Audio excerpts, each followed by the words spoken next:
Aqui hoje nós estamos para poder tratar da análise de um texto argumentativo, e o texto que eu separei para poder analisar com vocês, ele é um texto baseado na proposta do Enem de 2018, que tratava da manipulação do comportamento do usuário pelo controle de dados da internet. E essa proposta na época confundiu bastante, inclusive foi um detalhe que nós tratamos, na aula sobre defeitos de argumentação, porque muitas pessoas confundiram esse tema com a ideia do tema das fake news. E, embora as fake news estejam relacionadas também à temática, o tema não é somente isso. Então cai naquela questão que nós falamos de desvio de temática, desvio do tema na hora de tratar, na hora de escrever um texto dissertativo argumentativo.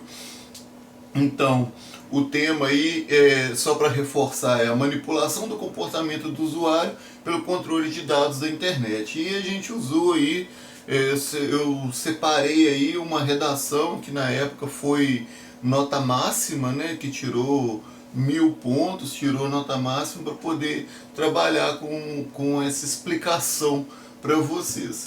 Bom, o início desse texto, o autor, o candidato na época, começa tratando de uma alusão, ele faz uma alusão ao livro 1984 e trabalha ao mesmo tempo com uma espécie de micronarrativa para poder começar a sua redação. E a redação dele ficou dessa maneira: no livro 1984 de George Orwell é tratado um futuro distópico em que um Estado totalitário controla e manipula toda forma de registro histórico e contemporâneo, a fim de moldar a opinião pública a favor dos governantes. Nesse sentido, a narrativa foca na trajetória de Winston, um funcionário do contraditório Ministério da Verdade, que diariamente analisa e altera as notícias e conteúdos midiáticos para favorecer a imagem do partido e formar a população através de tal ótica. Fora da ficção, é fato que a realidade apresentada por Orwell pode ser relacionada ao mundo cibernético do século XXI. Gradativamente, os algoritmos e sistemas de inteligência artificial colaboram para a restrição de informações disponíveis e para a influência comportamental do público, preso em uma grande bolha sociocultural. Essa última parte aí do texto, a partir dos algoritmos e sistemas de inteligência até o final aí do parágrafo, corresponde à tese. Ele quer dizer o que é a tese na nossa introdução. A introdução aqui do candidato, ele faz uma afirmativa. Ele vem dizer que esses sistemas e algoritmos de inteligência, eles colaboram para restringir as informações. E o tema, no caso, era justamente isso: a manipulação do comportamento do usuário pelo controle de dados. Então ele traz uma afirmativa para falar que algoritmos e sistemas contribuem para isso, certo? Então aí o candidato encerra a sua tese e já prepara, o que vai acontecer em seguida, que é o desenvolvimento. Na sequência, nós temos parágrafos de desenvolvimento, que essa redação, só para deixar claro, essa redação ficou um pouco grande, tá, gente? Esse texto, o candidato fez esse texto com dois blocos de 2 em 2, ele fez esse texto com 6 parágrafos. O desenvolvimento, a parte de desenvolvimento ficou desse jeito. Ele usa, primeiramente, a gente entra aí na parte de tipos de argumento, um argumento por exemplificação.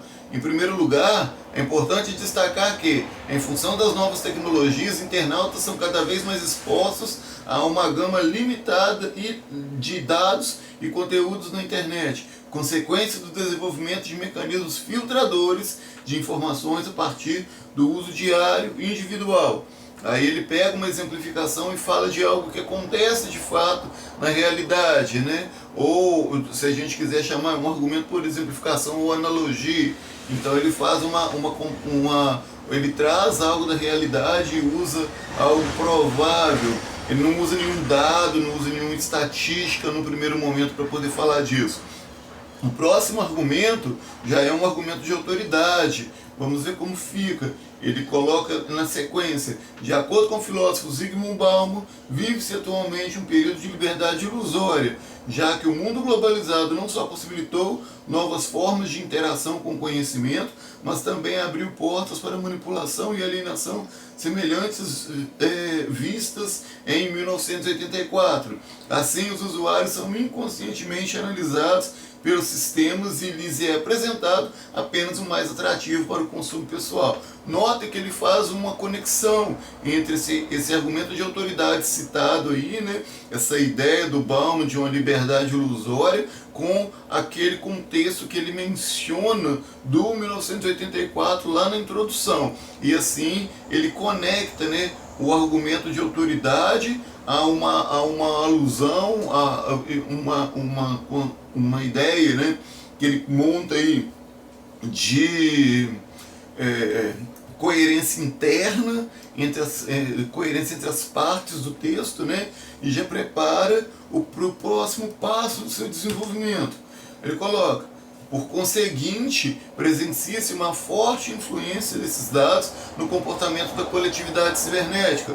Observar somente o que lhe interessa e o que foi escolhido para ele, o indivíduo tende a continuar consumindo as mesmas coisas e fechar os olhos para a diversidade de opções disponíveis.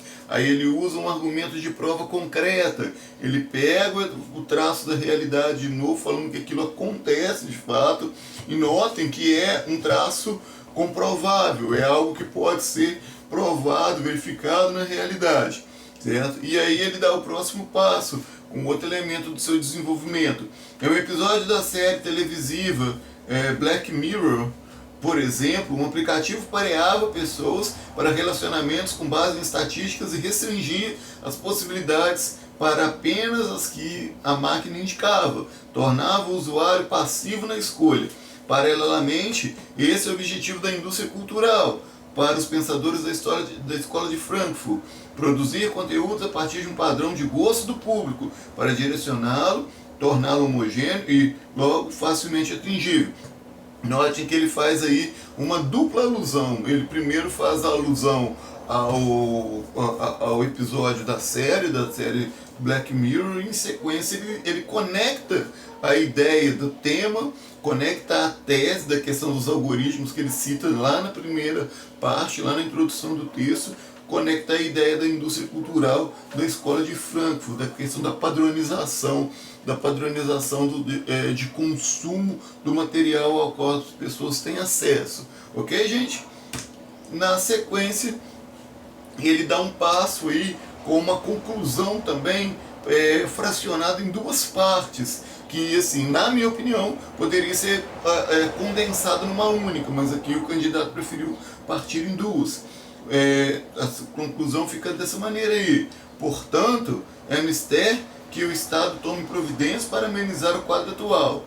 Para a conscientização da população brasileira a respeito do problema, urge que o Ministério da Educação e Cultura, o MEC, crie, por meio de verbas governamentais, campanhas publicitárias nas redes sociais, que detalhem o funcionamento dos algoritmos inteligentes nessas ferramentas e advirtam os internautas do perigo da alienação, sugerindo ao interlocutor criar o hábito de buscar informações de fontes variadas e manter em mente o filtro a que ele é submetido.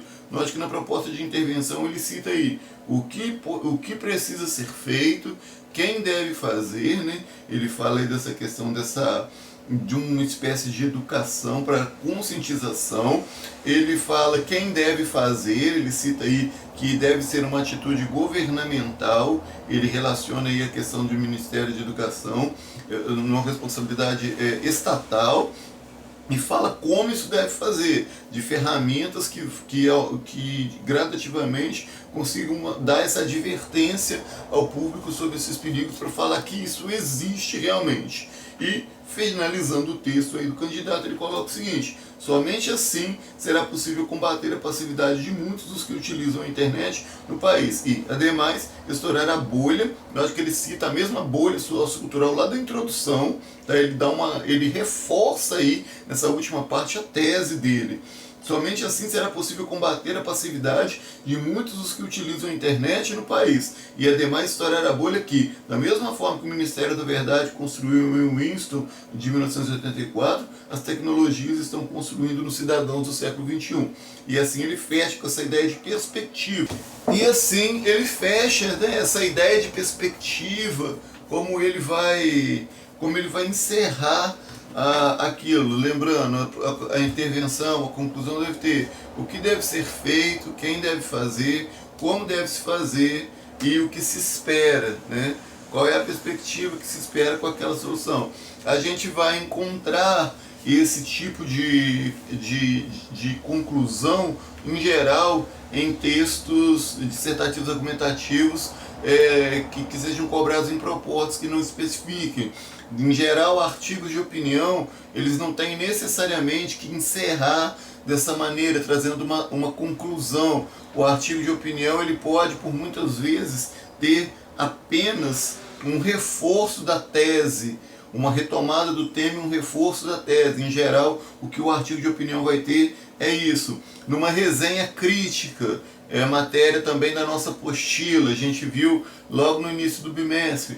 A resenha crítica também tem essa característica. Ela pode, ao longo de todo o seu texto, fazer uma dissertação, fazer uma argumentação e no final vir reforçar, até porque a resenha quer falar de uma determinada obra e então a intenção da resenha não é especificar, né? não é apontar nenhuma solução, ela vem só reforçar a importância daquela obra ali da qual se falou, certo? E no caso aí, quando nós pegamos, onde nós vamos poder encontrar também no nosso material, no nosso apostilado, a parte que fala aí dos artigos de divulgação científica ou mesmo das reportagens. As reportagens podem trazer determinados argumentos, fazendo citações, né, fazendo alusões a terceiros, a especialistas, como forma de reforçar a ideia que está sendo transmitida, que está sendo comunicada